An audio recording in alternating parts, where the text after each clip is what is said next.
Good morning বন্ধুরা, কেমন আছো তোমরা? দেখো, আগামীকাল সাতোশীর বার্থডে ছিল, তাই আমি আমার ছেলে গেছিলাম। তো কতগুলো বাচ্চারা এসেছিল, খুব আনন্দ করেছে ওরা। তো ওরা সবাই মিলে এখন কেক কাটিংয়ে দাঁড়িয়েছে। কেক কাটিং হবে। আর ওর পিসি সামনে দাঁড়িয়ে আছে, সাতোশীর পিসি সামনে দাঁড়িয়ে আছে। তো সব বাচ্চারা এত এক্সাইটেড যে কেক কাটিং নিয়ে।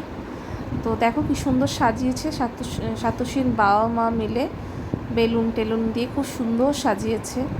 সত্যি, মানে সত্যি খুব সুন্দর সাজিয়েছে। ঘরটাও খুব সুন্দর সাজিয়েছিল, সাতোশীর ড্রেসটাও খুব সুন্দর ছিল। আর বাচ্চারা মানে খুবই এন্টারটেনমেন্ট করেছে।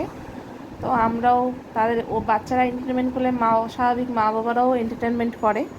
তো এখন দেখো কেক কাটিং হচ্ছে। তো সবাই মিলে কেক কাটিং করছে। তোমাদের কেমন লাগলো সবাই তোমরা বলো। টাটা।